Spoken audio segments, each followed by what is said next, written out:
Assalamualaikum warahmatullahi wabarakatuh. Saya Maman Rahmanuddin akan mempresentasikan tugas desain kerangka pembelajaran.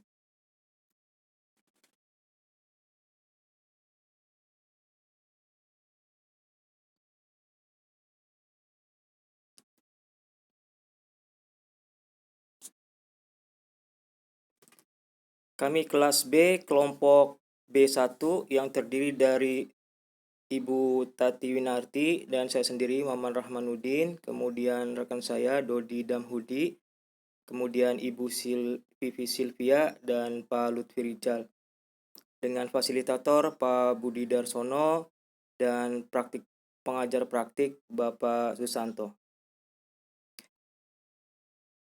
Baik Bapak Ibu yang saya hormati, hal-hal positif dari pemikiran Ki Hajar Dewantara ada 5. Yang pertama adalah penerapan budi pekerti, perpaduan cipta kognitif, karsa efektif sehingga menciptakan karya psikomotor. Kemudian semboyan pendidikan, Ing Narso Sungtulodo, Ing Madyo Mangunkarso, dan Tutwuri Handayani. Di depan memberikan teladan, di tengah memberikan semangat, motivasi pada peserta didik, dan terakhir Tutwuri Handayani di belakang memberikan dorongan. Berikutnya pembelajaran berpusat pada murid. Yang keempat, pembelajaran sesuai kodrat alam dan kodrat zaman. Dan yang kelima, merdeka belajar. Yang terkait dengan budaya lokal, bahwa semboyan pendidikan dan penerapan budi pekerti dari pemikiran Ki Hajar Dewantara ini dapat dilihat dalam budaya di daerah kami, di daerah Indramayu adalah budaya bergotong royong. Contohnya seperti acara majingan, gotong royong masak-masak kalau ada di antara kita yang sedang hajatan. Kemudian udunan itu adalah gotong royong dalam pendanaan. Berikutnya, semboyan pendidikan dan penerapan budi pekerti dari Ki Hajar Dewantara ini dapat diterapkan di kelas dan di sekolah kami. Tujuan utama Merdeka Belajar adalah menghasilkan pelajar Indonesia merupakan pelajar sepanjang hayat yang memiliki kompetensi global dan berperilaku sesuai dengan nilai-nilai Pancasila. Visi guru penggerak adalah mewujudkan capaian Merdeka Belajar. Capaian Merdeka Belajar yaitu mewujudkan profil pelajar Pancasila. Profil pelajar Pancasila dalam pengembangan Merdeka Belajar. Profil yang kami pilih yang sesuai dengan budaya lokal adalah gotong royong. Mengapa gotong royong yang dipilih? Karena merupakan kekayaan budaya lokal warga Indramayu yang sudah biasa dilakukan baik oleh warga sekolah maupun warga masyarakat. Alur kerangka Merdeka Belajar yaitu profil pelajar Pancasila, adanya potensi dalam diri pelajar, peserta didik dalam hal ini yang beragam, yang heterogen, tersedianya sarana dan prasarana sekolah, profesionalisme guru yang menuntut siswa untuk memiliki kecakapan hidup, adanya sumber belajar yang variatif. Berikutnya, tujuan utama adalah pelajar Indonesia merupakan pelajar sepanjang hayat yang memiliki kompetensi global dan berperilaku sesuai dengan nilai-nilai Pancasila. Berikutnya kompetensi profil pelajar Pancasila, nanti kita uraikan lebih jauh. Kemudian indikator ketercapaian. Baik, kompetensi profil pelajar Pancasila.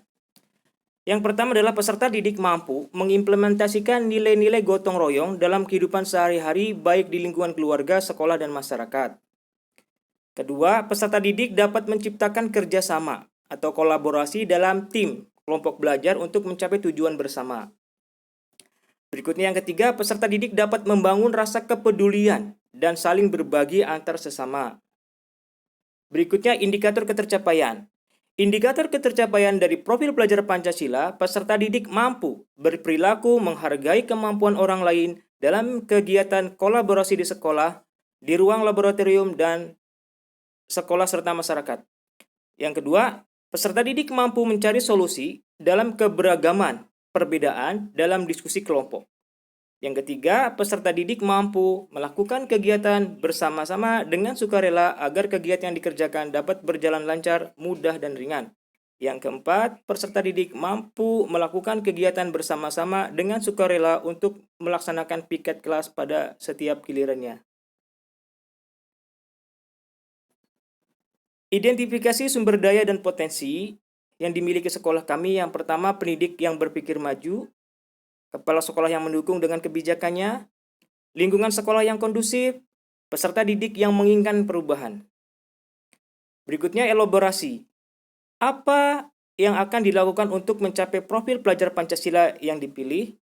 Kita akan jawab pertanyaan-pertanyaan ini. Pertanyaan kedua, bagaimana mencapai profil pelajar Pancasila yang dipilih? Pertanyaan yang ketiga, siapakah para pihak yang terlibat dan bagaimana peran mereka? Baik, kita lanjutkan dengan pertanyaan yang pertama, kedua, dan pertanyaan ketiga. Pertanyaan pertama, upaya mencapai profil pelajar Pancasila. Yang pertama, identifikasi sumber daya dan potensi yang dimiliki sekolah. Kemudian membuat program sesuai dengan tujuan pembelajaran. Yang ketiga, merancang pembelajaran abad 21 dengan 4C. Collaboration, critical thinking, creativity, dan communication. Sehingga menciptakan merdeka belajar. Yang keempat, melakukan pembelajaran konstruktivistik yang berbasis pada proyek yang akan mengembangkan dan melatih kerjasama dalam kelompok untuk memecahkan masalah demi tujuan bersama serta dapat menemukan pengetahuannya sendiri. Yang kelima, melakukan sosialisasi program ke pihak yang terlibat. Yang keenam, melaksanakan dan mengevaluasi program serta menyusun rencana tindak lanjut. Usaha, pertanyaan yang kedua kita jawab, usaha yang dilakukan untuk mencapai profil pelajar Pancasila. Usahanya adalah, pertama, mengajak peserta didik memahami arti gotong royong dan apa saja manfaatnya dengan pembiasaan tugas berupa proyek dan praktikum dalam mata pelajaran. Kedua, melaksanakan kegiatan gotong royong rutin dalam kegiatan sekolah seperti piket, kebersihan kelas, dan kegiatan jumbat bersih di sekolah. Yang ketiga, mengajak peserta didik dalam diskusi atau musyawarah dalam mencapai tujuan atau mufakat. Yang keempat, melatih peserta didik untuk percaya diri dalam mempresentasikan hasil kerja kelompok. Dan pertanyaan yang ketiga, pihak yang terlibat dan peranannya. Yang pertama, calon guru penggerak. Mengapa? Karena calon guru penggerak adalah guru yang membuat program dan penggerak komunitas. Kemudian rekan guru, peranannya adalah mendukung dan berperan aktif. Kemudian kepala sekolah, peranannya adalah penanggung jawab program, pengawasan, dan evaluasi. Yang berikutnya, komite sekolah. Peranannya adalah mendukung program. Yang berikutnya adalah orang tua siswa, mendukung dan berperan aktif dalam diri putra-putrinya. Yang terakhir, peserta didik sebagai sasaran program. Demikian presentasi dari saya. Terima kasih. Wassalamualaikum warahmatullahi wabarakatuh.